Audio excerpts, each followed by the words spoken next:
Aujourd'hui, je reçois Daniela, maman de 3 enfants. Comment trouver sa place en tant que mère et comment équilibrer son rôle de femme, de mère et de couple, mais surtout que faire quand on a un problème aussi fréquent pour son enfant qui est la constipation, qui vient compliquer du coup l'apprentissage de la propreté. À quel moment s'inquiéter, quelles sont les étapes du diagnostic et comment éviter que la situation ne s'aggrave et qu'elle entraîne des complications comme l'oncoprésie. Dans cet épisode, Daniela partage son vécu, ses astuces et l'importance d'une prise en charge rapide et adaptée, un échange concret, décomplexé, bienveillant pour dédramatiser le sujet et accompagner les parents. Bonne écoute!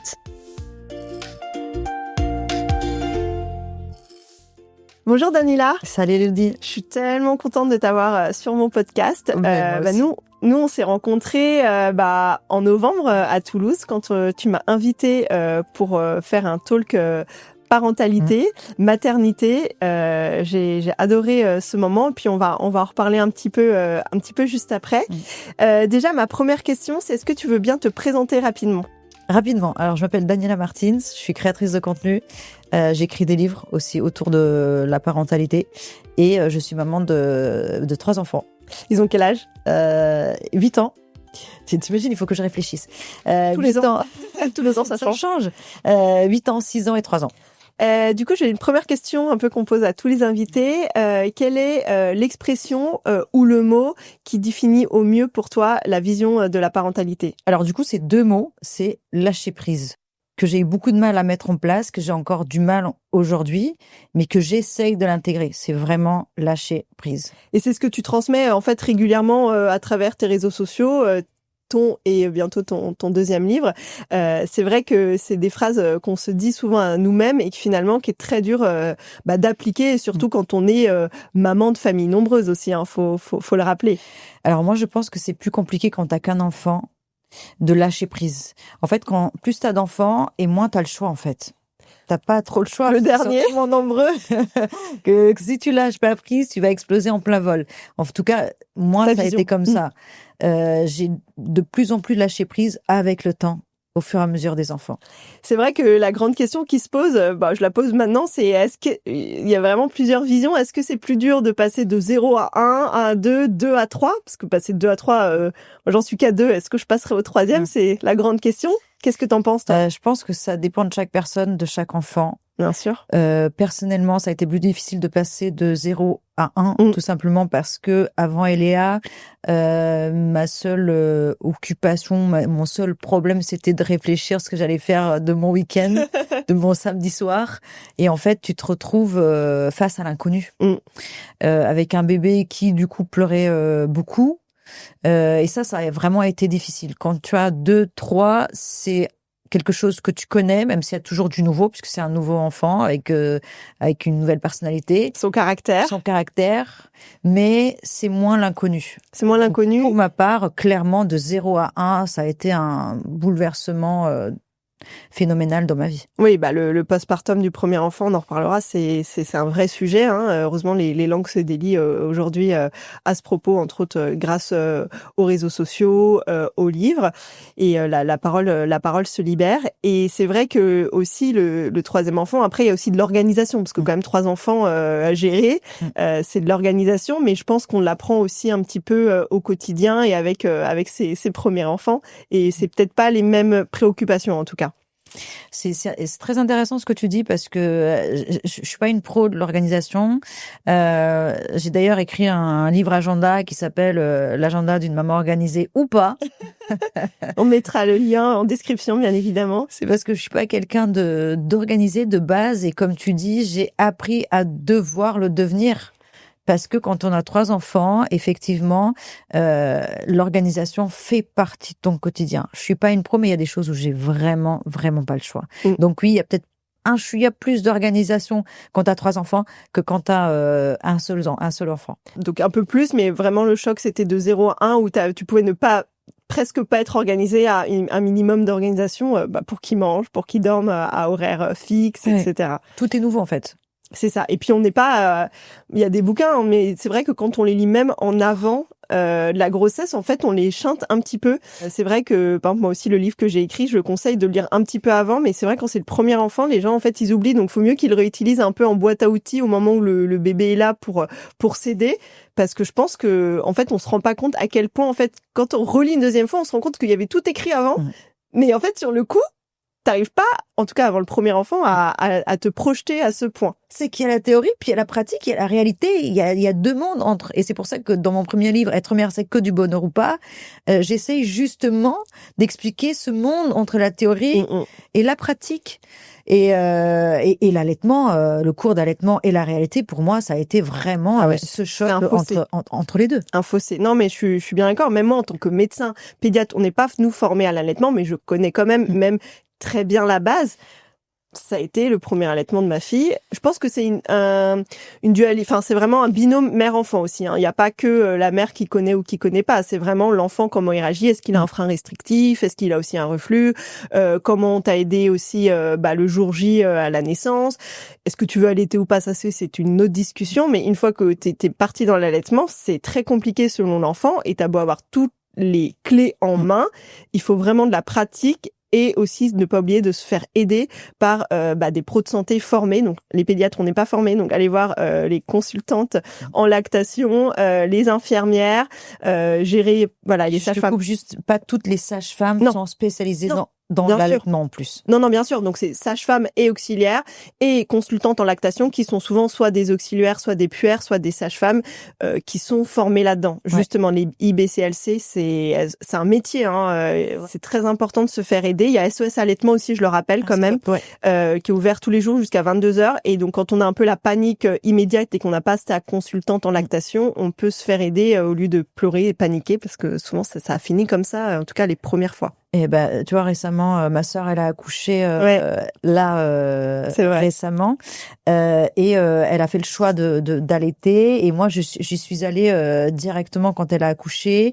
Je l'ai énormément aidée à la mise au sein. Je suis restée 2-3 jours et je l'ai systématiquement, même en pleine nuit, je me levais pour l'aider à le mettre au sein.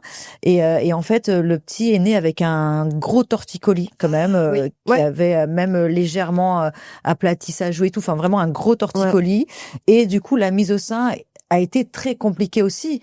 Donc il y a tout ce que tu as cité tout à l'heure, frein de langue, tous les problèmes mis au sein dès le départ, mais il y a aussi les éventuels torticolis. Bien donc sûr. Le petit, vu qu'il avait mal, il avait du mal à tenir une position confortable pour lui. Le pauvre, et c'est vrai que heureusement il y a le check pédiatre, il est qu'à J8, J15, donc une fois que t'es sorti de la maternité, t'es alone. Heureusement il y a la sage-femme qui vient. Oui.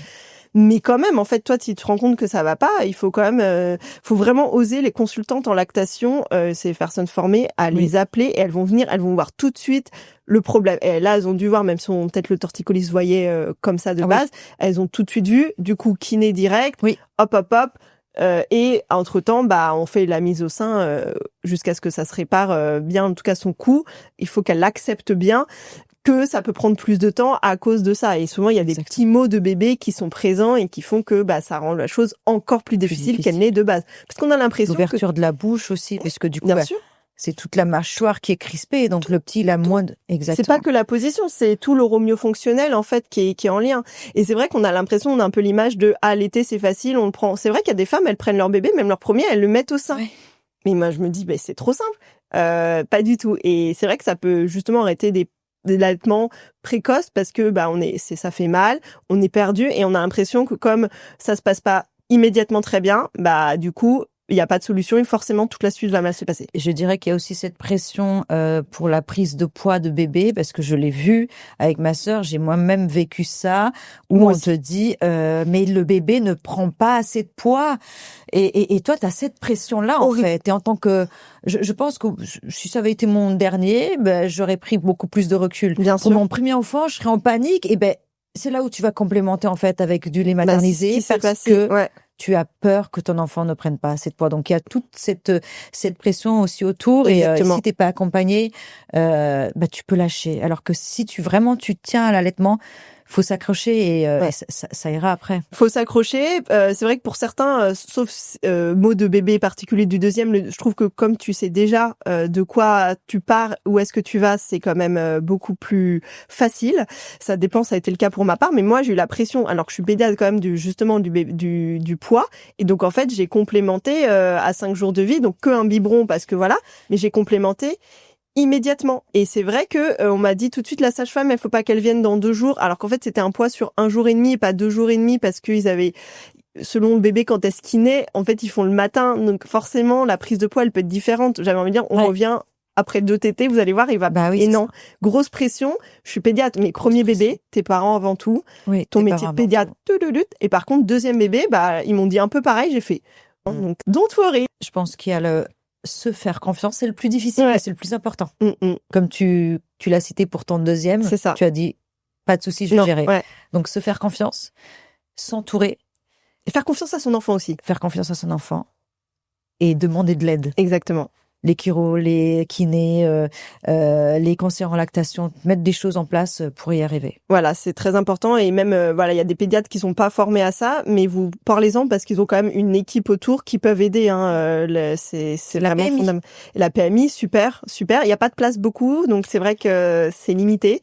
En tout cas, même en Île-de-France, les PMI, il y en a qui ferment et on va de disparition, j'espère pas quand même. Mais voilà, PMI, et puis même maintenant, il y a les réseaux, il y a de tout et n'importe quoi, mais si vous suivez les bons comptes, j'en mettrai en description, de consoeurs, de collègues, en tout cas dans les pros de santé, qui peuvent vraiment vous aider au quotidien pour l'alimentation. Du coup, on va repartir un petit peu après cette magnifique parenthèse. On va repartir un petit peu. Donc toi, t'es avec ton mari depuis combien de temps? Et puis raconte-nous un peu les enfants, comment ça s'est passé, les premiers accouchements, et puis on parlera bien évidemment de Martin. Alors, Julien, ça fait longtemps qu'on est mariés, 15 ans, je crois. Ah oui. Ouais, ça fait 15 ans qu'on est mariés, donc un petit peu plus qu'on se connaît. Et en fait, ça a été, je pense, un vrai coup de cœur. C'est-à-dire que tu croises la personne et tout de suite, tu l'aimes bien. Ah oui. Genre vraiment tout de suite, elle devient importante pour toi. Tu sais pas pourquoi. Et c'est pas une histoire d'attirance physique. C'est vraiment au-delà. Tu vois, c'est vraiment, tu l'aimes bien. Atome crochu. Ouais, je sais pas expliquer. Donc je pense que les histoires qui durent le plus longtemps sont celles où il se passe quelque chose dès la première rencontre, où tu sais que la personne est déjà importante pour toi alors que tu la connais pas vraiment. Et puis en fait, au bout de 5 ans, je crois, un peu moins, 5 ans, on s'est mariés.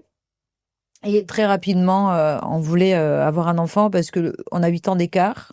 Ah oui. Il est plus vieux de 8 ans. Il est plus vieux de 8 ans. Il fait pas son âge, non, sur les réseaux. Et il sera content d'entendre ça parce qu'on lui dit tout le temps, il est tout content. Ah ouais, c'est vrai, c'est impressionnant. Il fait pas du tout, peut-être 2-3 ans d'écart, mais je pensais pas 8 ans. C'est beaucoup, et en fait, il les fait pas du tout. Et on a 8 ans d'écart, et en fait, voilà, il voulait assez rapidement un enfant, puis moi aussi. Et donc on a fait pendant 6 mois d'essai, et puis je suis tombée enceinte au bout de 6 mois. Pour moi, c'était une éternité. Je pensais pareil que c'était comme l'allaitement, bim bam boum, je suis enceinte. Bah, et en fait, non. La moyenne en France, c'est quand même 8 mois. Il paraît, ouais. 8 mois. En fait, on se rend pas compte, et quand même, c'est pas parce qu'on sait que c'est 8 mois que quand on veut vraiment l'enfant, je parle même pas de parcours PMA là, je parle voilà, ça c'est encore un autre sujet très important. Mais c'est vrai que chaque mois où t'as tes règles, c'est quand même triste pour la personne qui le vit, ou le couple, et les gens se sentent pas bien, même si on sait en théorie que c'est 8 mois, le temps qu'on n'a pas le test de grossesse positif, il y a ça, on se sent pas bien. Il y a ça, et puis il y a aussi toute la préparation où on te dit, il faut que tel jour tu aies des rapports à J+2, à J+4. Donc en fait, t'es là, ok, bon, là, il faut qu'on couche ensemble, ok, bon, allez, on y va. Mais faut le faire, là, j'ai envie. C'est nul. Bon, est-ce que ça va pas épuiser les stocks? C'est nul. Moi, j'ai trouvé ça nul. Et en fait, Eléa a été conçue. Un jour, on l'a pas du tout respectée. Ouais. Parce que... Et t'avais des cycles réguliers quand même, ou pas? Ouais, j'avais des cycles réguliers. En fait, je pensais qu'il fallait juste que la machine se mette en route. Que t'avais pris peut-être une contraception longtemps aussi? Ouais, dès mes 17-18 ans. D'accord. Donc, pendant plusieurs années quand même. Ouais. Et comme tu dis, il y avait peut-être ça, il y avait peut-être que... Bon, parfois, il n'y a pas d'explication. Et puis, on dit toujours, avec le recul, c'est le jour où on a lâché prise. Oui. Mais on dit, faut lâcher prise. Mais en fait, on s'en rend compte a posteriori que c'est souvent ce moment-là, mais c'est très dur de se l'obliger au moment T. Bah moi, tu sais ce qui m'a comme tu dis, le lâcher prise est super important et pourtant c'est difficile de le mettre en place. Mais moi, je sais que j'allais commencer un traitement hormonal le cycle d'après. Pour booster en fait bon tu connais les ovocytes moi, tout, voilà ouais. exactement.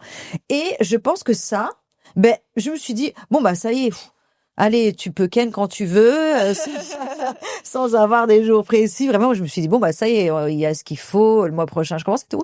Et en fait, le fait d'avoir lâché prise et juste d'avoir des rapports quand tu as envie, ça a fait que je suis tombée enceinte. Ah, mais c'est super, ouais. C'est a posteriori que tu te rends compte tout ce qui s'est passé, mais c'est difficile de le Ouais, c'est très dur. On dit, faut pas y penser. Enfin, j'y pense, 22 heures sur 24 ans. Tu peux pas ne pas y penser. Ça marche pas comme ça.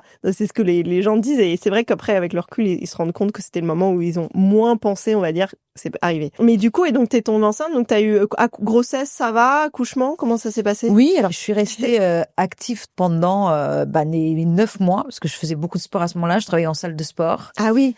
Et l'annonce à mon patron a été compliquée parce que je venais de commencer, il n'y avait pas si longtemps que ça, et je pense qu'elle avait déposé beaucoup d'espoir sur moi. Et en fait, quand je lui ai annoncé ma grossesse, ça a été compliqué pour elle. Puis elle aussi, elle voulait tomber enceinte, elle essayait de tomber enceinte depuis un moment. Et je pense qu'il y avait plein de choses qui se sont passées. Trop d'amalgame. Et du coup, elle a été, je pense que je peux le dire, elle a été vraiment odieuse avec moi pendant 9 mois. Harcèlement, carrément? Ouais. Ouais, du harcèlement, plein d'injustices et tout. Et en fait, je me suis dit, je ne vais pas la laisser me détruire parce qu'à ce moment-là, je me sentais plus forte que jamais. Ah ouais, ça te donne un pouvoir. Et quand t'es mère, il y a plus personne qui peut te détruire parce que tu as une personne à défendre. Ouais, bien sûr. Et pendant 9 mois, j'avais préparé un dossier contre elle. Ah oui. En silence. Il y avait que 1 ou 2 collègues qui étaient au courant de ce que je faisais. Et en fait, j'encaissais, j'ai tout encaissé. J'allais, elle me convoquait. Il y avait des convocations et tout. Ah, mais ça allait très très loin, en fait, cette histoire. Ça allait très très loin. Et en fait, je vais t'expliquer l'issue. J'en parle dans mon livre. Et en fait, j'ai accouché d'Eléa et je ne voulais absolument plus retourner dans ce taf. Ouais. C'était hors de question pour moi. Et en fait, je voulais une rupture conventionnelle. Et donc, j'ai demandé à avoir un rendez-vous avec le supérieur. Et puis, je suis arrivée, j'étais comme ça. Et Léa, elle était en bas, gardée par mon beau-père, parce que Julien, il avait déjà repris le travail. Ah, bah oui. Moi, je l'allaitais et j'avais personne, voilà, le fameux 15 jours. Moi, j'avais personne pour la faire garder. Elle était exclusivement allaitée. Et donc, c'est mon beau-père qui est venu et qui l'a gardée en bas dans un café. Ah ouais. Et je suis montée, j'étais comme ça, tu vois, toute seule. Et en même temps, j'avais peur, mais j'étais quand même confiante. Ouais, confiante parce que il y avait le dossier. J'avais le dossier. Ouais. Et j'avais mon dossier avec moi. T'avais ton bébé avec toi. Et j'ai dit, je veux une rupture conventionnelle. Et il me dit, on fait pas ça ici. J'ai dit, ok, je pose mon truc. Et il commence à lire. Et il me regarde et fait, vous voulez combien? Ouais.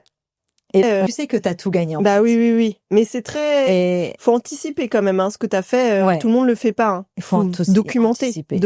Il faut... Mais c'est très dur moralement parce que je pense que tu dois tout, rien laisser paraître, tout garder pour toi, tenir bon. Et c'est quand même de la maltraitance, donc... Complètement.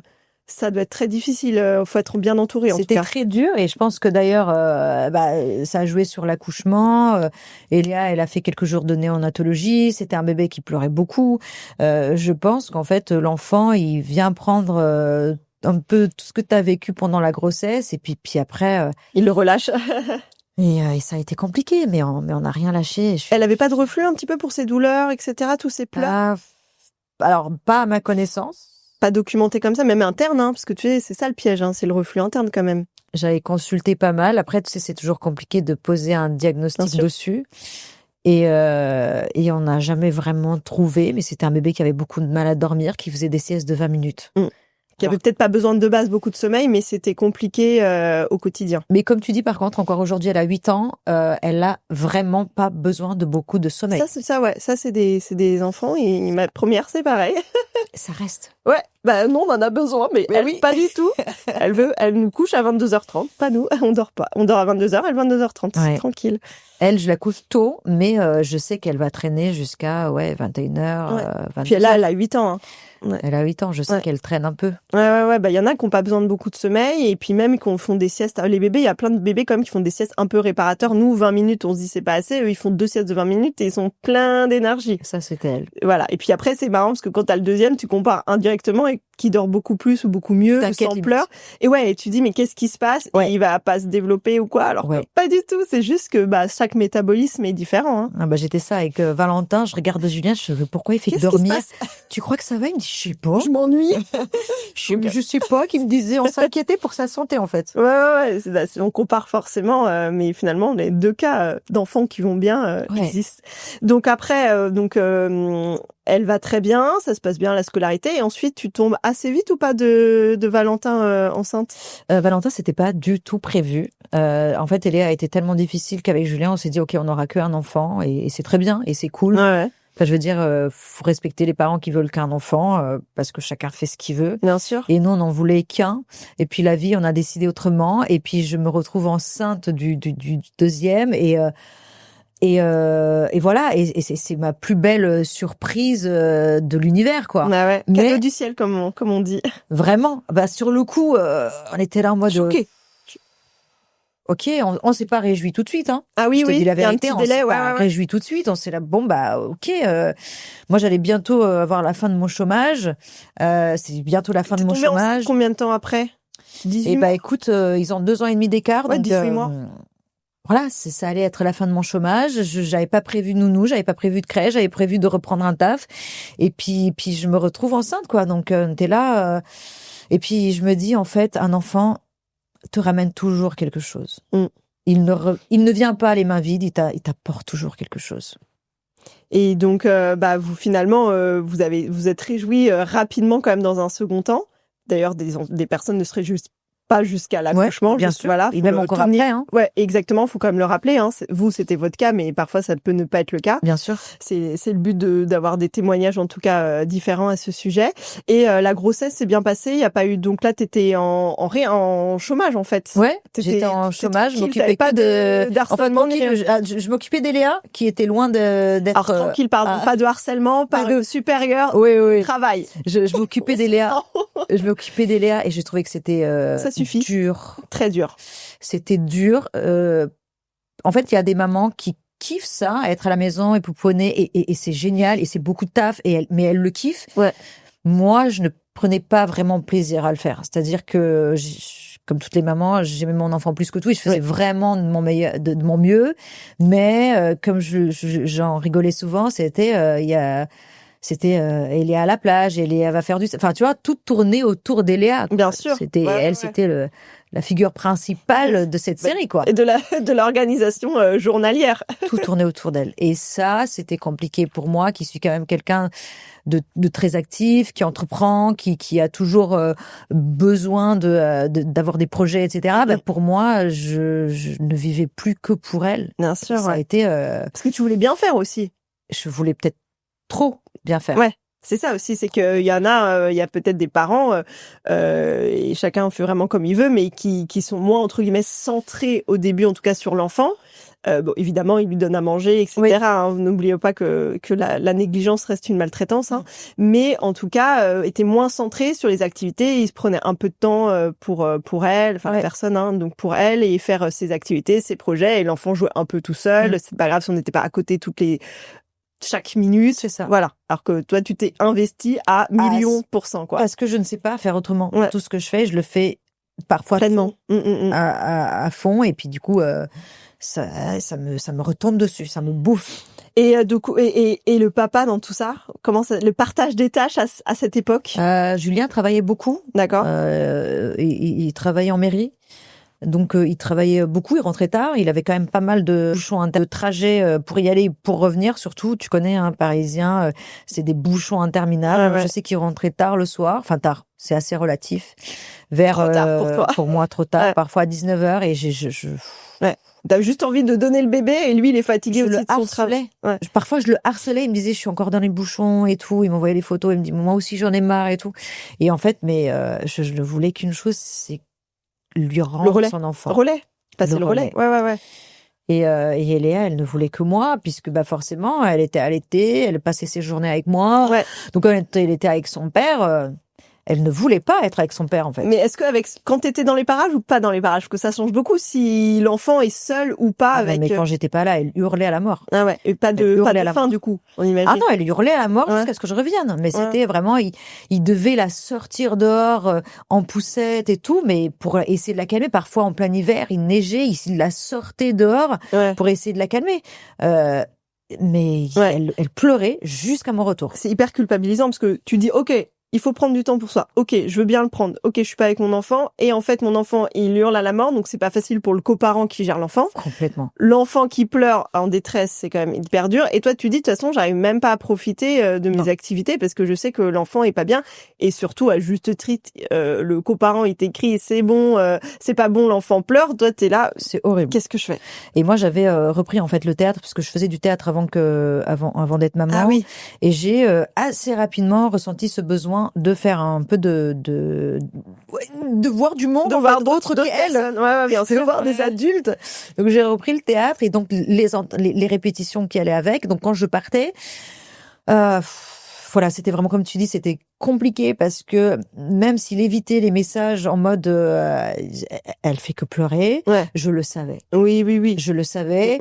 Et il a été hyper costaud et je sais qu'il y a des parents malheureusement, qui passent à l'acte parce qu'ils sont fatigués, parce que l'enfant, et parce que, en tout cas, il y a des drames qui peuvent surgir, et toi, de l'autre côté, tu pars et tu as confiance en la personne, tu sais que c'est quelqu'un de calme et qui va gérer, mais tu sais aussi que l'humain a ses limites, et tu as toujours cette peur de le laisser, parce que tu sais que les deux vont morfler pendant des heures.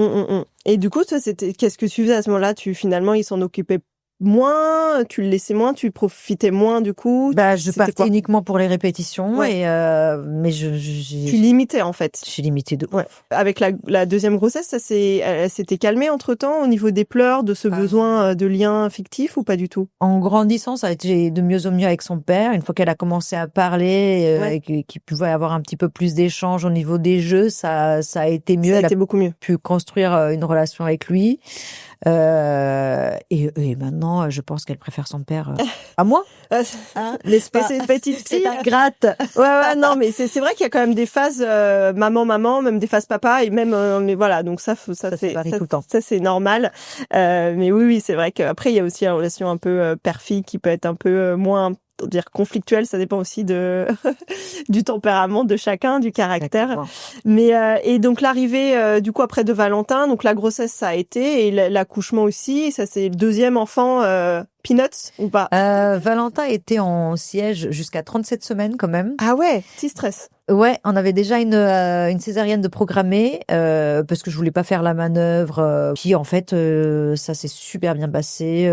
Décollement des membranes, perte des os. Ah trop bien. Et donc t'as accouché en chaise du coup? Non, il s'est retourné à 37 semaines. Ah d'accord. Et donc t'as accouché genre à 39, un truc comme ça? À 39, exactement. Ah trop bien. Donc l'allaitement là, à ce moment-là, le poids un sujet ou comment c'était?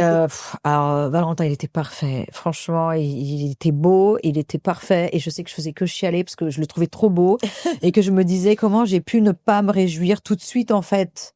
J'avais petite culpabilité, ces hormones, me dire mais comment j'ai pu ne pas me réjouir tout de suite alors que tu es beau, tu es parfait. J'étais vraiment là-dedans et en fait lui, ça a été impressionnant. Je l'ai mis au sein et il a fait cloc.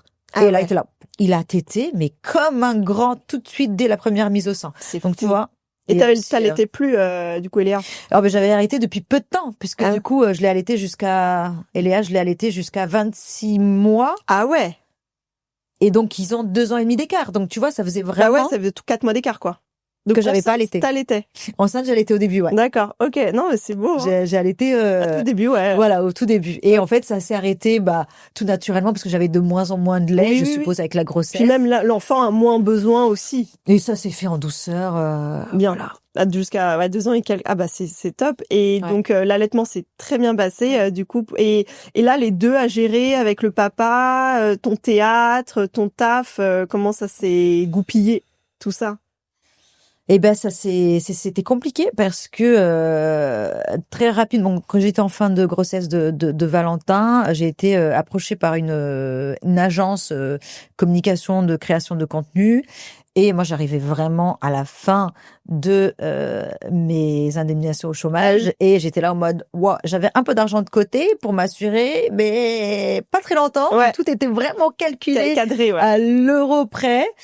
Et en fait, il y a des choses comme ça dans la vie. Donc, en décembre, j'ai accouché de Valentin en février. Et en décembre, j'étais enceinte comme ça. Je reçois un message d'une agence qui me dit, Daniela, on adore ce que tu fais, machin. Est-ce que on peut se rencontrer? Et puis très rapidement, les réseaux, c'est devenu mon métier. Ouais. À Alors ce moment-là. que j'étais Bah ouais. que je ne savais vraiment pas comment j'allais m'en sortir. Et puis c'est vrai qu'on se rend pas compte, mais quand ça marche, enfin c'est un métier à part entière aujourd'hui, même si pendant longtemps on pensait pas que c'en était un. Et c'est vrai que il y a plein de personnes qui gagnent leur vie juste grâce à ça. C'est un vrai métier et c'est surtout que ça permet aussi à des gens par exemple qui n'ont pas forcément fait d'études ou qui aiment plus leur voix, qui ont une reconversion, de se lancer dans quelque chose qui les passionne et qui peuvent gagner leur vie et vivre de ça. Donc ça, c'est génial pour les reconversions. Hein. Le plus important, moi, je dis toujours, il y a de la place pour tout le monde. C'est ça. Et il y a pas de, par contre, il y a pas de secret, il y a pas de, sinon, ça se saurait, on serait beaucoup plus nombreux. Ouais, c'est un travail. Pas de secret, c'est un travail, mais je pense qu'il faut surtout, la clé, c'est de rester, authentique. Ouais. Ça paraît difficile. Ouais. Pourtant, moi, je sais que je partage des choses où il y en a peu. C'est vrai. Qui pourraient partager. Et moi, je partage. Et tu sais quoi? J'ai rarement des messages, des commentaires, des messages négatifs. Ouais. Parce qu'en fait, quand tu te mets à nu, la personne, elle ne peut rien dire. Non. Elle ne peut rien faire. Non, c'est vrai. Et en fait, voilà. Donc ouais, t'as une vraie communauté très importante et surtout très bienveillante. C'est ça aussi qui pousse à continuer, parce qu'il y a des personnes qui veulent plus faire parce qu'il y a du harcèlement. Il y a quand même malheureusement, il y a des personnes même qui ont des handicaps ou des choses comme ça qui se font harceler. Malheureusement, ils ont pas ta communauté. Faudrait leur donner un peu tellement ils sont gentils. Mais donc il y en a qui arrêtent, mais c'est vrai qu'il faut être authentique et en fait, on se rend compte tout de suite que ceux qui piquent un peu les idées des autres, qui sont pas vrais et un petit peu originaux, du coup ils tiennent pas sur le long terme. Non, tu penses pas? Ouais, non, je suis assez d'accord avec toi. Et tu vois, par exemple, j'aime pas dire ça, mais c'était Blandine, qui humoriste, qui avait dit ça en story. Ouais. Elle avait dit que j'avais été la pionnière de la maternité décomplexée. Ouais. Et c'est vrai, quand j'ai commencé à parler de la maternité telle qu'on la connaît aujourd'hui sur les réseaux sociaux, il y avait personne. Non. Et c'est pour ça que, en fait, j'ai fédéré tellement de gens autour de moi très rapidement. Ouais. Parce que je disais tout haut ce que les gens n'avaient pas encore osé dire. C'est vrai. Et du coup, les gens étaient là, waouh, mais oui. Et du coup, en fait, c'est pour ça que c'est juste pour ça, en fait. C'est parce que j'ai osé. Et en vrai, je l'ai exposé, non pas pour une quelconque raison, mais c'est surtout parce que j'avais moi-même besoin de partager et d'aide. En fait. Aussi, il y a beaucoup d'injonctions aussi autour de ça. Même il y a Blandine et aussi Marine Leonardi qui fait énormément de ça autour de l'humour. Donc c'est vrai que maintenant les langues se délient à moins de. Heureusement. Après, tout le monde ne vit pas sa maternité de la même façon aussi. Donc ça c'est important. Mais en tout cas, c'est vrai que le livre que tu as écrit, c'était il y a déjà 2 ans ou quelque chose comme ça. C'était il y a 3 ans. Il y a 3 ans maintenant. Ouais. T'en parles ouvertement et c'est vrai que c'est une petite pépite. Je mettrai la photo et le lien en description. Et puis après il y a bientôt un deuxième livre qui sortira en septembre prochain. Alors ça sera mon 4e livre. 4e livre, oui. 4e. Quand je dis deuxième, dans la temporalité. Oui. C'est un livre qui n'a pas forcément un rapport avec la maternité. Pour le coup, c'est un un roman autobiographique. Ouais. Ça se dit. Oui. Voilà. Ouais. Ça sera un roman autobiographique qui s'appelle Une claque n'a jamais tué personne. Ouais. Donc ça, tu racontes ton histoire personnelle de ton enfance. Mais hâte de le lire en tout cas. Mais qui va quand même se terminer avec la femme que je suis aujourd'hui, la maternité. Bah, en fait, tout est lié quand même. Tout est lié, exactement. Tout est lié. Enfin, je veux dire, c'est pas sur la maternité comment toi tu la vis directement, mais tu la vis comme ça parce qu'il y a chacun son enfance personnelle et c'est lié. C'est ça. Et c'est pour ça d'ailleurs aussi que selon ce qu'on a vécu petit, parfois on peut aussi culpabiliser d'être comme ça ou comme ça avec ses enfants, dans un sens comme dans l'autre. Hein. Complètement. Et du coup, ensuite, donc ça se passe bien avec les 2 kids, ton mari, vous organisez comme vous pouvez. Et après, donc tu tombes enceinte, mais quelques années plus tard quand même, de Martin. Alors, ils ont 3 ans d'écart. Ouais. Les 2 garçons ont 3 ans d'écart et Martin, pour le coup, était quand même mûrement réfléchi. Ouais. On était là, on s'est dit, OK, est-ce qu'on part sur un 3e ou pas? C'était quoi vos arguments L'argument principal, c'était qu'on n'a quasiment pas de famille, ni lui ni moi. Lui, il a pas de frères et sœurs, sa mère est décédée, son père habite loin. Enfin, vraiment, on n'a personne. Moi, j'ai que ma sœur qui habite loin. Mes grands-parents, mon grand-père est décédé, ma grand-mère a Alzheimer. Enfin, on n'a pas de famille. Et on s'est dit, c'est un cadeau qu'on fait à ces 2 bouts de chou que de leur donner une 3e personne qui en plus est géniale en toute objectivité maternelle. Mais oui, il a un caractère, mais c'est un soleil. Donc voilà, on voulait un peu une petite créer notre propre famille. Bah maintenant, il y a aussi un cousin. Ou une cousine. Et maintenant, il y a un cousin. Voilà, ça c'est bien. Donc ça se... En plus, elle est beaucoup plus jeune que toi, non? Oui, ma sœur, on a 13 ans d'écart. Donc on a 13 ans d'écart. Moins un pour l'instant. Donc trop chouette. Et donc et du coup, la grossesse, ça s'est bien passé. L'accouchement aussi pour Martin. Pour Martin, alors j'ai travaillé tout au long. J'ai vraiment travaillé tout au long parce que j'arrivais à la fin de l'écriture de mon livre. Et tu sais que c'est un taf énorme. Ouais. Même psychologiquement, c'est difficile. Hein. Et il fallait que je le rende. Et en fait, j'ai travaillé tout au long. J'ai travaillé tout de suite après. Valentin a été très malade quand j'ai accouché. Pendant 10 jours, il a fait de la fièvre, a dépassé les 40. On trouvait pas ce qu'il avait. Ah oui, mais je me rappelle, est-ce que je te suivais déjà à l'époque. Il avait perdu tellement de poids. Il ne faisait que dormir. À un moment donné, il arrivait même pas à manger de compote. Et en fait, ce qu'il a eu, c'était une infection pulmonaire. Et évidemment, les médecins, ils étaient de super bonne volonté et tout, mais ils ont mis 10 jours quand même à faire une radio. Alors qu'ils ont fait tout tas de prises de sang, on trouvait rien. Et l'auscultation, il y avait rien. Alors, c'est pas moi qui allais du coup avec lui aux urgences, parce que j'étais à la maternité, etc. Donc, c'est son père. Mais je sais que c'était au bout de 10 jours qu'ils ont décidé de faire une radio des poumons et qu'ils ont compris pourquoi il était comme ça, en fait. Pourquoi il était comme ça. Vraiment, c'était très, très, très, très difficile. Bah oui. Quand ton enfant ne fait que dormir, il n'arrive même plus à manger. Il avait perdu tellement de poids, mais il y a des photos de lui, mais c'est, il avait perdu je sais pas combien de poids. Et puis après, pendant des mois, il était un peu immunodépressif, ça se dit peut-être. Enfin, comment t'appelles ça un peu? Déprimé, tu veux dire? Ouais, immunodéprimé, c'est ça? Ouais, il avait été bien cogné. Il a eu des antibiotiques, c'est parti. Ouais, des antibiotiques. Puis après, on a fait une radio de contrôle et ça allait mieux. Il y a des, surtout à cet âge-là, 3 ans, on peut avoir le mycoplasme qui s'entend pas spécialement à l'auscultation et qui se voit pour le coup assez bien. Et c'est vrai qu'au bout d'un certain nombre de jours de fièvre, tu fais quand même les prises de sang, la radio, le pipi, parce qu'à 3 ans, ça peut être une infection urinaire. Voilà, il y a quand même un petit panel. Bon, après, ça dépend des urgences et de l'organisation, mais c'est vrai que au bout de, normalement, plus de 7 jours de fièvre, normalement, on traite quelque chose, quoi. Oui, et là, ils avaient pas traité. Ça, ils disaient, c'est viral, mais il a 41 de fièvre, en fait. Mais avec le Dolly, il arrive à max 39. C'est pas possible, en fait. Donc, quand ça traîne, c'est sûrement une surinfection. Au début, c'était sûrement viral, et ça s'est surinfecté, en fait, après, localement, soit en otite, soit des fois infection pulmonaire. Voilà, il faut bien faire attention.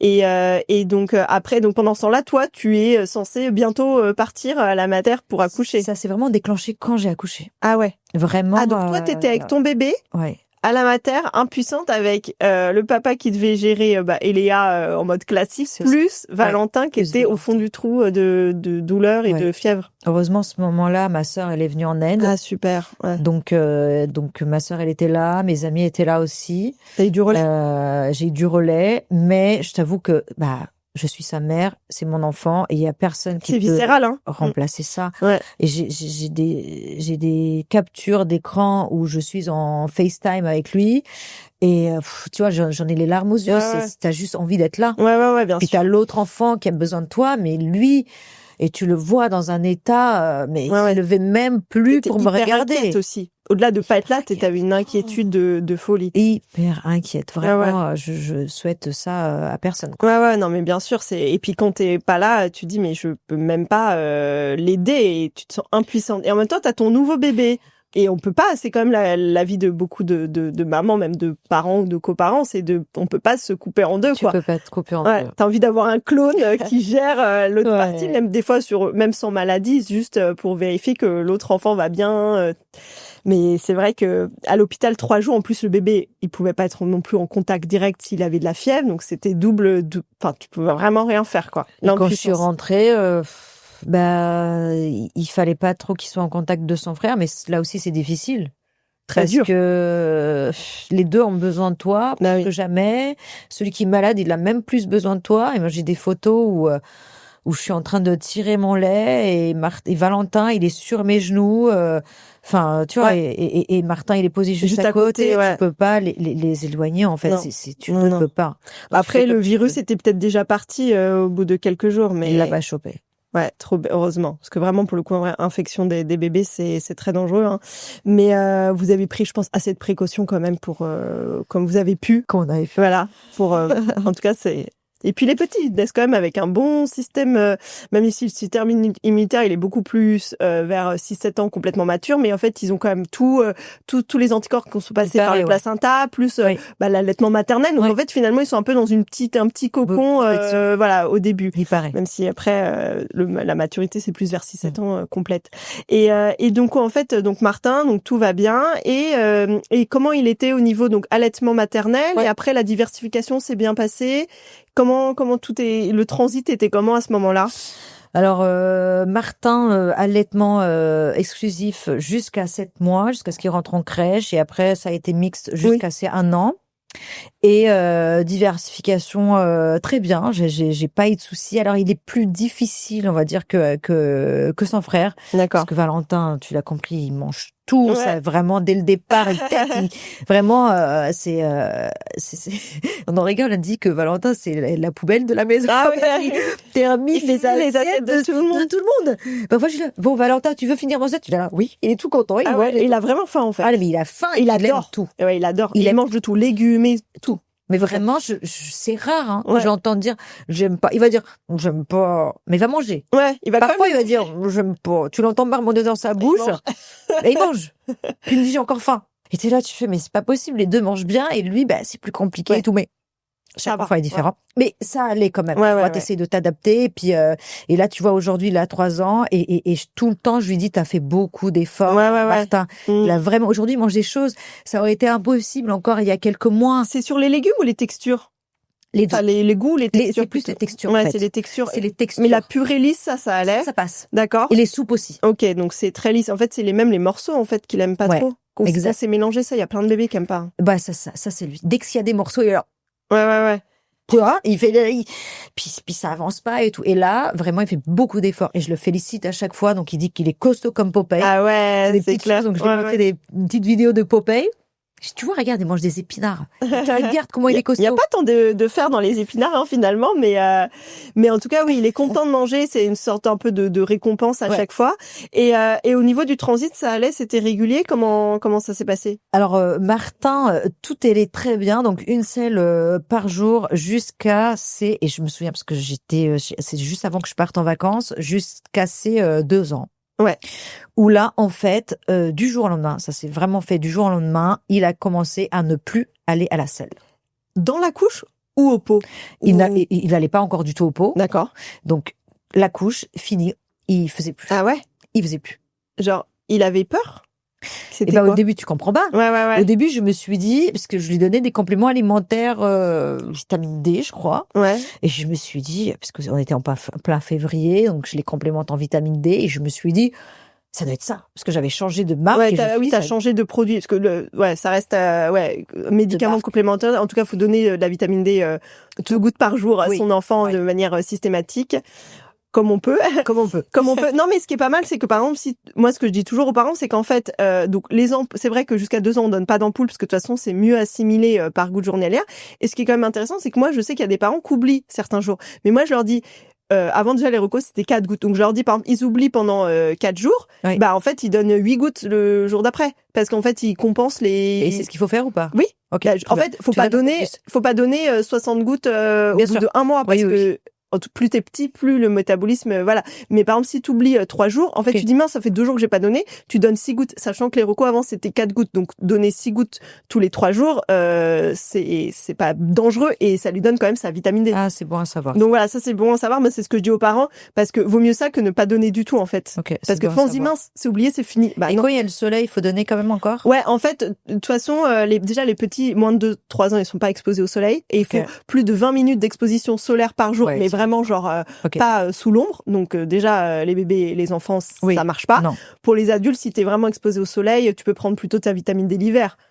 Non, mais par exemple, je prends rien. Vitamine D, là, une ampoule tous les 3 mois. Je sais. Mais de toute façon, il la donne quand t'es enceinte. Donc en général, c'est vrai que la grossesse, il t'a donné à 6 mois. Et c'est vrai que si t'es adulte et que tu continues en vitamine D journalière, c'est mieux toléré et c'est plus efficace en fait que les shoots. Ouais, c'est mieux que les shoots. Les shoots, en fait, t'as un pic et ça redescend très vite. Donc vaut mieux ça que rien, mais vaut mieux en fait tous les jours. Et même les femmes un peu plus âgées qui ont de l'ostéoporose, bah faut donner plutôt calcium, vitamine D en même temps. En rentrant, je sais ce que je vais prendre. Non, mais tu peux prendre des petits, c'est bien, en vitamine D, même tu peux prendre la même que 4 gouttes plutôt, des fois chez les adultes, ou sinon faut doser. Mais en tout cas, chez les enfants, tu peux vraiment, si tu oublies 3 jours, alors pas si tu oublies 3 semaines, mais si tu oublies 3 jours, récupérer un petit peu. Tu peux récupérer un peu. Et après, à partir de 2 ans, tu peux donner en ampoule, mais c'est toujours mieux toléré mieux assimilé en journalier. Mais si vraiment, moi, les parents qui oublient vraiment des mois et des semaines, je leur donne des ampoules de 50 000 unités tous les 3 mois. C'est les recos, en tout cas. Bon. Si l'observance douteuse, donnez les ampoules. Petit aparté vitamine D. Et donc là, du jour au lendemain, plus de sel. Du tout. Et donc, vous inquiétez à quel moment? Est-ce qu'il avait mal au ventre? Vous donnez du fibre? Comment ça marche? Je me suis très, très vite inquiétée. Donc, au début, je me suis dit, c'est les vitamines D. Donc, j'ai arrêté la vitamine D. Au début, t'essaies des choses. Je sais pas, bien sûr. C'est du jour au lendemain. C'est pas grave, et c'est pas s'il a quelques semaines sans vitamine D. Bon, j'arrête ça, et en fait, je vais voir son pédiatre, je m'inquiète, il lui prescrit du Forlax. Directement? Ouais, il lui prescrit du Forlax et en fait, il boit pas. Il déteste. C'est compliqué de lui faire avaler du Forlax. Ouais. À boire, c'est mort. Ouais. Il boit pas. Il déteste. Et il à la seringue, t'avais essayé ou pas? Non, j'ai pas essayé à la seringue, mais à boire comme ça. Oui, ça a un goût particulier, le Macrogol, c'est sûr. Ouais. Et après, j'ai essayé dans les compotes, et alors, ça fait du jus. Ça transforme la compote en jus. Ouais, donc, pour lui donner, galère aussi. Et en fait, ce que ça faisait, chez lui, en tout cas au départ, c'est que ça, ça lui faisait rien. Malgré les doses et tout, il n'y allait pas. Et par contre, après 3 jours, ça faisait comme une explosion de sel. Ah ouais. Bah, même presque liquide, en fait. Ah bah, liquide, carrément. Alors oui, ça arrive que s'il commence à avoir des vomissements. Oui, occlusion, Occlusion. Ouais. Bon, c'est quand même un stade très avancé et c'est surtout sur des constipations qu'on dit organiques. Ça, c'est une constipation fonctionnelle. Mais voilà, c'est vrai que je vais faire un petit aparté constipation.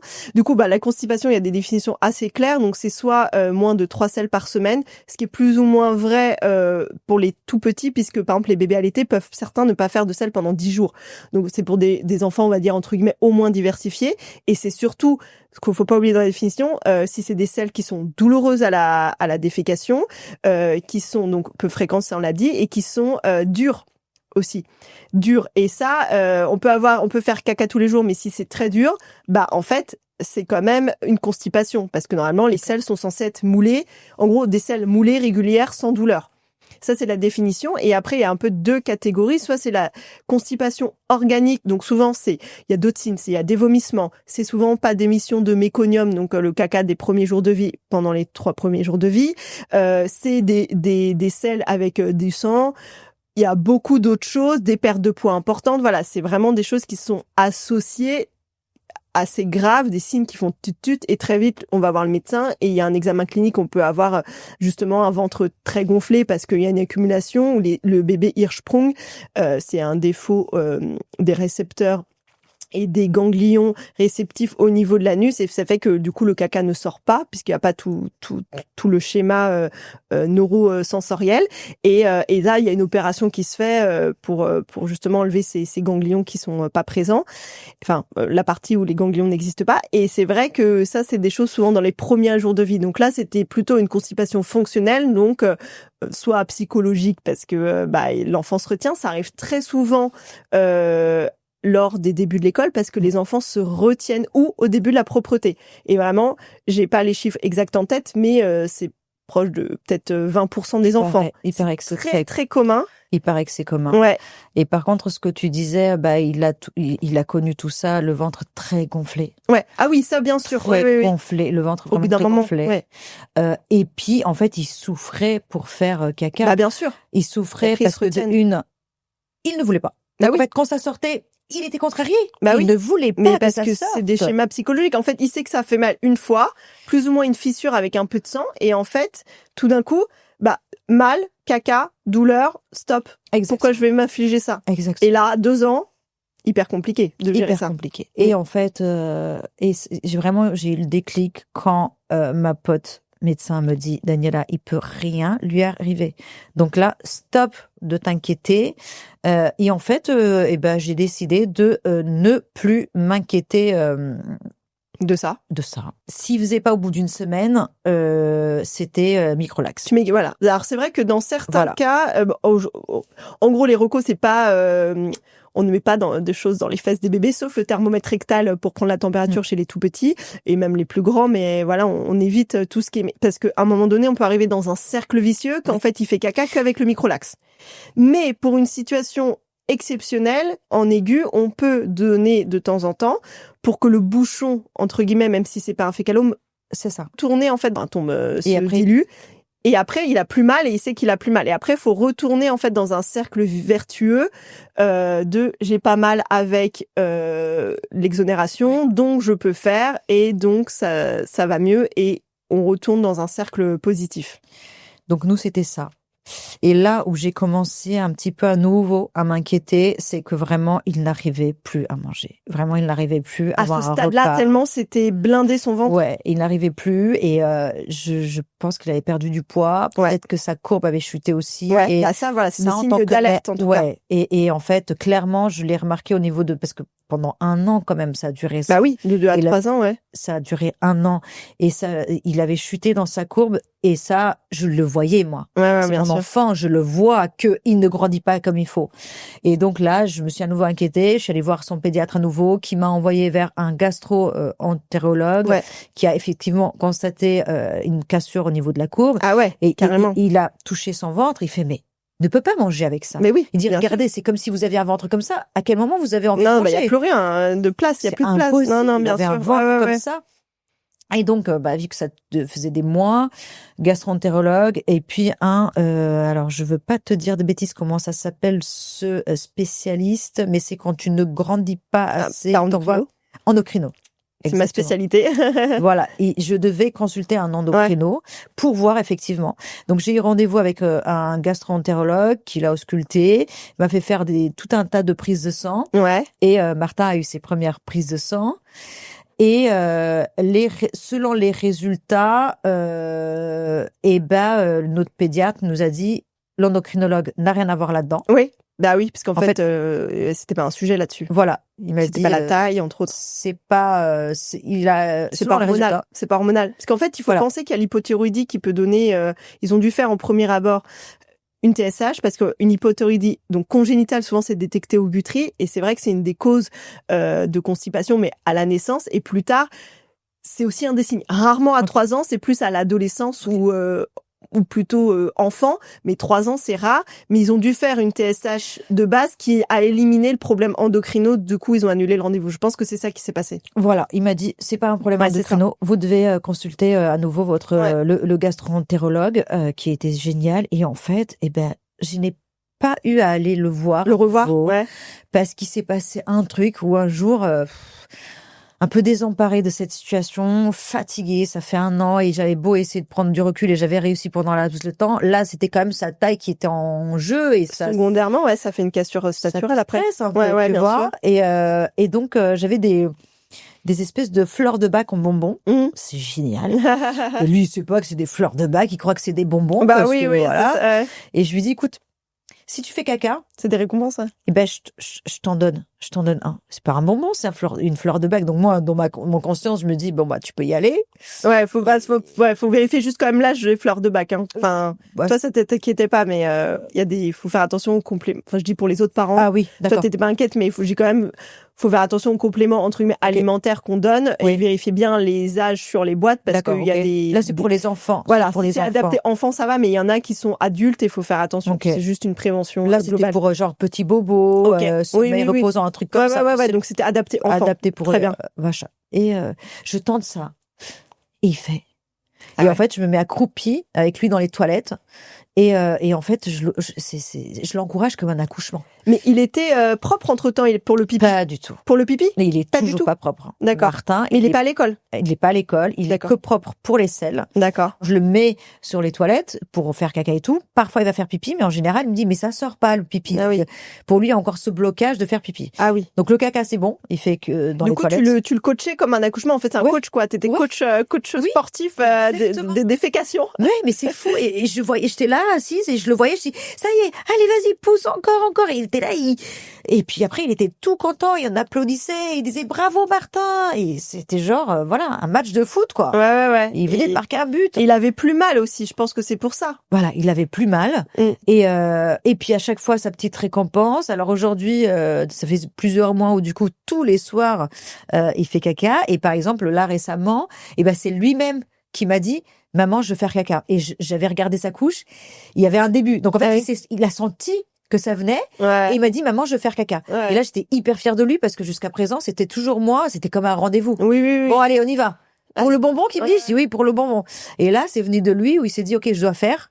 Je préviens ma mère Ah, donc il a commencé à schématiser en tout cas le processus. Ah, c'est hyper intéressant. Et est-ce que tu avais joué, parce que c'est vrai que les recos, quand même, une fois qu'on a dit que c'était fonctionnel, donc ils avaient éliminé l'hypothyroïdie, la maladie de cœliaque aussi qui peut quand même donner comme signe fonctionnel la constipation. Une fois qu'ils ont dit que c'était fonctionnel, normalement on joue sur la mesure hygiéno-diététique, donc alimentation avec renforcer les fibres surtout et sport. Et toi, t'en étais où là-dessus? Enfin, il mangeait quoi? Alors du coup, quand ça a marché avec cette histoire de bonbons, j'ai envoyé un message à son pédiatre et je lui ai dit, écoutez, ça a marché. J'ai annulé le rendez-vous avec le gastroentérologue. Est-ce que j'ai bien fait? Il m'a dit, vous avez bien fait, félicitations. Voilà. Alors il avait un manque de fer. D'accord. Mais ça, apparemment, c'est quand même... C'est assez commun. Mais en tout cas, ça peut donner une perte d'appétit aussi parfois. Ah, voilà. Et ça pouvait être associé, ça pouvait être lié. Maintenant, il mange bien. Vraiment, il mange des fibres, bien. genre légumes verts. Okay. Vraiment, maintenant, il mange de tout. D'accord. Et alors qu'avant, il arrivait même plus à manger quoi que ce soit. D'accord. Et surtout, parce que c'est vrai, et on donne aussi parfois, avant de passer au Forlax, c'est vrai qu'on donne aussi parfois, si les enfants aiment pas justement tout ce qui est légumes verts, des fibres un peu entre guillemets, en complément alimentaire, en stick, parce que ça peut aider avant de passer au traitement par Forlax. C'était les probiotiques, tu parles? Alors, donc ça, c'est la première chose, c'est les fibres classiques, des vraies fibres, comme si tu en manges pas dans l'alimentation, tu complètes avec ça.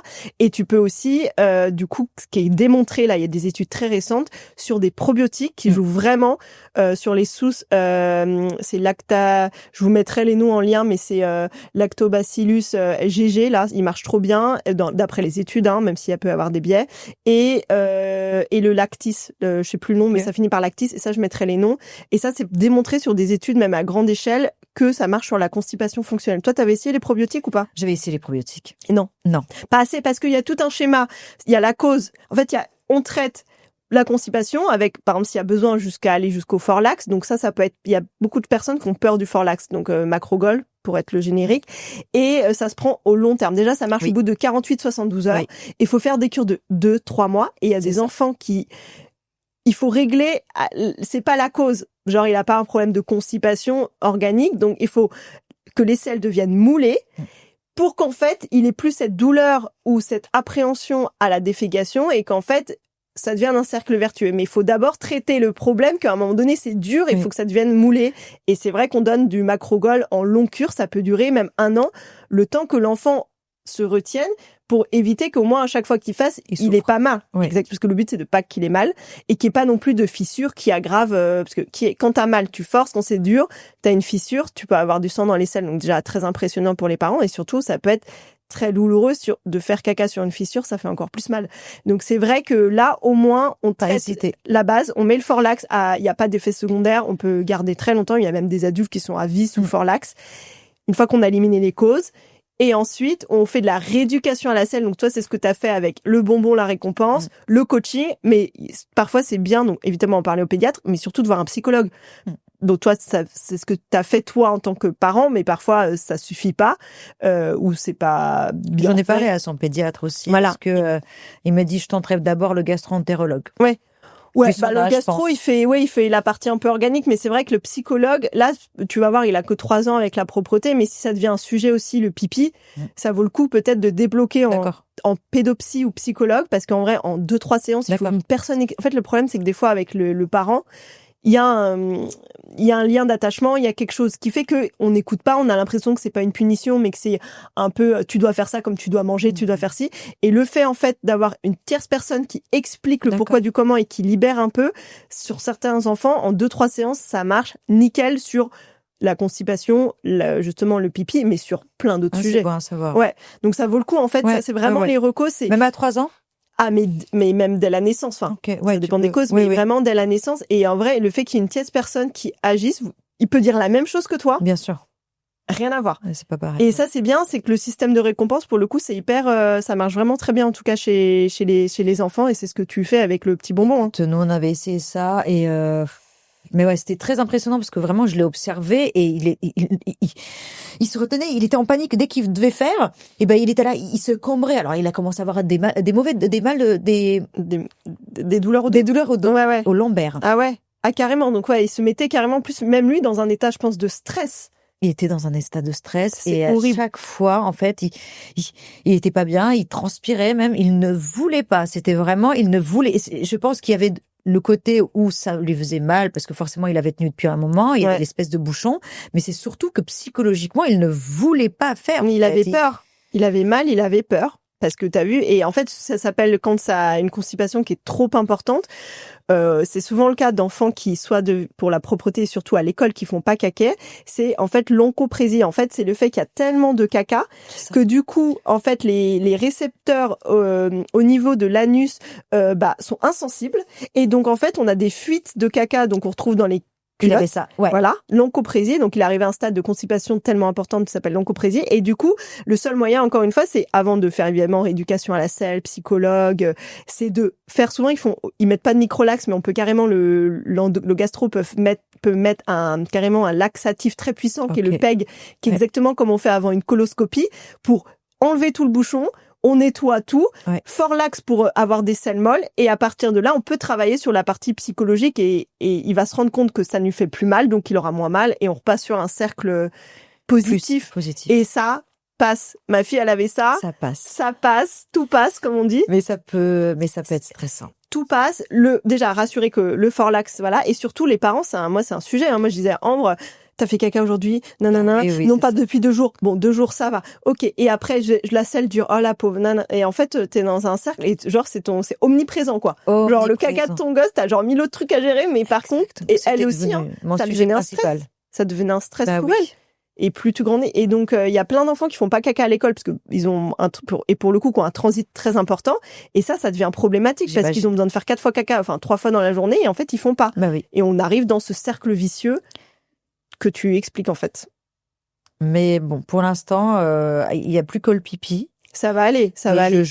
En fait, moi, je pars du principe, on est tous différents, on élève tous nos enfants de manière différente. Moi, quand on me demande, tu as fait comment pour la propreté de tes enfants, je n'ai rien fait. J'ai juste suivi, j'ai juste proposé, expliqué. Et après, en fait, à 3 ans, ils étaient propres de par eux-mêmes, jour et nuit. Oui. Mais souvent, ça peut être décalé. Des fois, c'est 2 ans et demi, 3 ans et demi. Tu sais, entre la nuit et le jour. Là, c'est one shot, mais plus tard aussi. Moi, les plus grands, c'était plus tard, one shot. Voilà. là, Martin, il a 3 ans depuis un moment, mais bon, c'est plus long, mais non, mais c'est pas grave. Le caca, c'est déjà fait. C'est très bien que ce soit dans ce sens, parce que souvent c'est le pipi puis le caca. Bon, donc là, on est bien. Il y a juste l'école qui met un peu la pression sur la propreté, quand même. En vrai, c'est juste l'école. Ouais. Et j'essaie de lui expliquer ça, mais sans trop de pression non plus, quoi. Oui, non. Faut que toi, tu transmettes pas la pression. On a encore 6 mois. C'est ça. Et ce qui est très dur quand même pour l'école, pour les enfants qui ont pas 3 ans et qui naissent en décembre, qui vont à l'école à 2 ans et 9 mois, qui sont pas profs ou qui ont encore la tétine, c'est un challenge très très dur pour eux et pour les parents, une pression énorme. Complètement. Pour le coup. Parce que au niveau de la maturité, c'est pas forcément présent. Hein. Donc en vrai, c'est juste ça qui peut éventuellement me stresser un peu. Mais genre en août quoi, là ça va. En août, au pire, j'enlève tout et puis il va se balader cul nu et puis ça. Non, mais ça va aller. Il va se faire dessus, il va comprendre que c'est pas agréable, quoi. C'est ça. Non, mais en vrai, ça va. C'est sûr que ça va. Et le fait que c'est. On connaît pas un adulte qui porte encore des couches, il a pas d'handicap ou de problème majeur. Donc bon, il finira par. Ouais, bien sûr. Non, c'est plutôt une pression sociale finalement et scolaire entre guillemets. Ouais. Et il fait plutôt le pot ou il est sur le réhausseur? Non, toilette normale. Ok. Ah ouais. Toilette normale sans. Mais tu sais, il avait le réducteur. Ah oui. Qui s'est enfoncé dans la tête. Ah ouais, d'accord, il jouait avec. Il s'est enfoncé dans la tête. Donc on a dû le scier, le réducteur, parce qu'il ne pouvait plus sortir de sa tête. Ah ouais, d'accord. Donc du coup, depuis, non mais je me rappelle, non mais c'est trop drôle. Le matin, j'arrive et puis il était pas du tout en panique, et donc il avait le réducteur. Je lui ai coupé et depuis, je lui ai dit écoute, il y a plus de réducteur. Ouais. Voilà, il y a plus de réducteur. Par contre, il a une petite marche. Ah oui, voilà, donc ça c'est hyper bien pour il faut mettre toujours le réhausseur, même pour les adultes, pour le périnée, protéger le périnée. Je sais pas, mais c'est plus simple pour la défécation parce qu'en fait, le fait d'avoir les genoux plus hauts, ça en fait juste anatomiquement, faudra mettre un dessin peut-être pour expliquer, mais anatomiquement en fait ça se libère plus facilement. Il paraît. Et donc pour les enfants en fait justement encore plus pour la constipation, c'est trop bien d'avoir le réducteur. Et c'est pour ça que le pot ça marche bien parce que le pot ils sont accroupis vraiment et donc en fait ils ont les genoux très hauts. Mais du coup c'est toujours comme un accouchement, exactement. Un match de foot, on encourage un max. Allez non mais c'est trop bien. Bon en tout cas on a plein de, c'est sûr que j'aurai une bonne nouvelle au moment de la diffusion de ce podcast pour Martin et sa propreté, ça c'est sûr. Et puis il va commencer l'école, ce petit chat. Toi, donc en tant que parent, maman d'enfants de quand même 3 enfants, comment tu prends soin de toi? Ça a été mon mood 2025, c'est de m'occuper de moi un peu plus que d'habitude, d'être ma priorité. Je me dois de prendre soin de moi et ça a vraiment été un déclic pour moi de voir une copine à moi qui a un cancer. Ah ouais. Et en fait, tu te rends compte que si tu prends pas soin de toi, ça peut te péter à la gueule à tout moment et que si tu tombes, tout le monde va tomber autour de toi.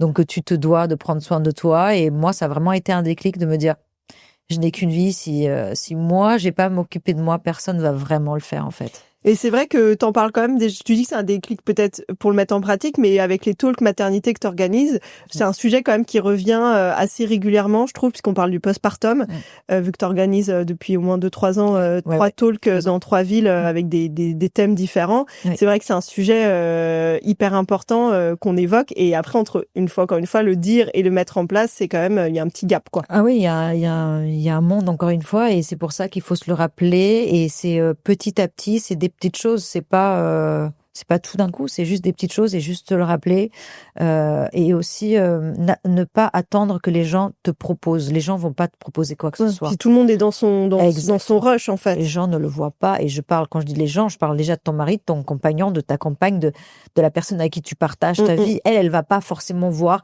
ce dont toi tu as besoin. Donc ne pas hésiter à l'imposer, à dire OK, là j'ai besoin d'aide. Là, moi, j'ai besoin de temps pour moi. Là, parce que si on doit attendre que la personne te le propose, ça n'arrivera jamais. Qui lui aussi a besoin peut-être de temps pour lui aussi. Il faut qu'il le demande aussi. Non, mais c'est ça, c'est à double fonctionnement, à double niveau. Tout à fait. Mais il faut le dire parce que sinon. Ah oui, sinon tu te fais happer dans la vie quotidienne, quoi. Et les gens, ils vont pas deviner ce dont tu as besoin. Ouais, c'est sûr. Bon, en tout cas, merci beaucoup pour ce beau message de fin. Merci, et merci pour toute cette interview. À bientôt. À bientôt. Merci d'avoir écouté cet épisode jusqu'au bout. Comme toujours, vous retrouverez tous les liens utiles en description. Et si l'épisode vous a plu, pensez à laisser 5 étoiles sur votre plateforme d'écoute préférée, à liker et à partager les vidéos sur les réseaux du compte Doctoshow. Ça aide énormément à faire connaître le podcast. On se retrouve dans 15 jours pour une nouvelle histoire inspirante ou la parole d'un expert passionné. À très vite.